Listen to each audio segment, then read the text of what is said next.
ఓం శ్రీ గురుభ్యో నమః. శ్రీమాత్రే నమః. ఇప్పుడు మనము తెలుసుకోబోయే విషయం ఏంటంటే మహాలయ అమావాస్య అంటే ఈ పితృపక్షాలు. ఈ పితృపక్షాలు అంటే ఏంటి? ఈ సంవత్సరం సెప్టెంబర్ 18వ తేదీ నుండి అక్టోబర్ 2వ తేదీ 2024 వరకు 15 రోజులు కూడా పితృపక్షం అనబడుతుంది. ఈ మహాలయ అమావాస్య అక్టోబర్ 2వ తేదీ నాడు వస్తుంది. అంటే కొంతమంది సందేహాలు అడుగుతున్నారు, స్వామి ఇలాగా మా నాన్నగారు పోయారు, మా అమ్మగారు పోయారు, వీరిద్దరు కూడా అలా ఒకటే తిథి కాదు, మరి ఏ విధంగా పెట్టాలి అని అడుగుతున్నారు.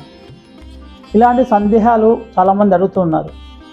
అంటే విషయం ఏంటంటే కొంతమంది నక్షత్రము కూడా అడుగుతున్నారు. నక్షత్రంతో సంబంధం కాదు ఇది.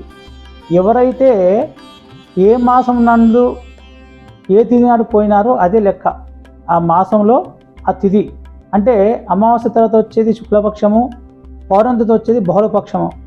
ఏ పక్షంలో పోయినటువంటి తిథి ఉందో ఆ తిథి రోజున పెడతారు ఈ పెద్దలకి. అయితే ఇక్కడ కొంతమంది ఏంటంటే వారి వృత్తుల పరంగా కానీ వారి ఉద్యోగ పరంగా కానీ వాళ్ళ సమయానుకూలంగా సమయం కుదరకపోవచ్చు ఈ యొక్క 15 రోజుల్లో వారి పెద్దల పేరు మీద ఇవ్వటానికి.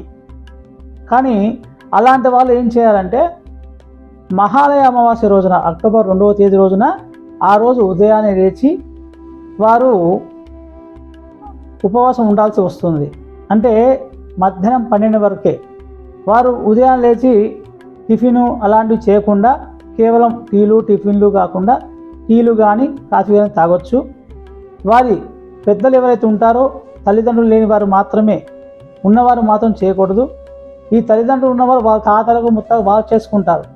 ఎవరికైతే తల్లిదండ్రులు కోల్పోయిన వాళ్ళు ఉన్నారో వారు మాత్రమే చేస్తారు. ఇది వారి పేరు మీద ఎక్కడ దగ్గర ఉన్నటువంటి దేవాలయానికి వెళ్ళి బ్రాహ్మణులకి సాహిత్యం ఇస్తారు వారి పేరున.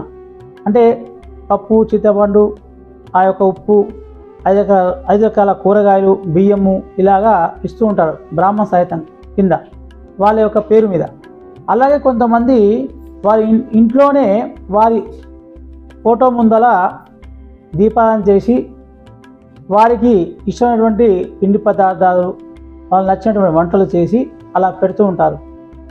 ఈ విధంగా మహాలయ అమావాస్య రోజున చేయవచ్చు. అంటే ఈ 15 రోజుల్లో చేయకూడనటువంటి వీళ్ళకు తిథి నాడు చేయలేదు అనేటువంటి సందేహం అవసరం లేదు. అంటే ఎవరికైతే సమయం కుదరకపోయిందో వారు మాత్రమే అమావాస్య రోజు, ఎవరైనా సరే అమావాస్య రోజున మహాలయ అమావాస్య రోజున అక్టోబర్ 2వ తేదీన వారి పేరున ఇంట్లో వారి ఇష్టమైనటువంటి పిండి పదార్థాలు కానీ వంటకాలు కానీ చేసి వారి యొక్క పటం ముందు దీపారాధన చేసి 2 అగరత్తులు వెలిగించేసి ఆ యొక్క పటం ముందు వారికి ఇష్టమైనటువంటి నైవేద్యం కింద ఆ పిండి వంటలు పెట్టి దండం పెట్టి 12 గంటల తర్వాత వాళ్ళు యథావిధిగా వాళ్ళందరూ కుటుంబం మొత్తం కూడా కలిసి భోజనం చేయవచ్చు. ఈ విధంగా శుభం భూయాలు.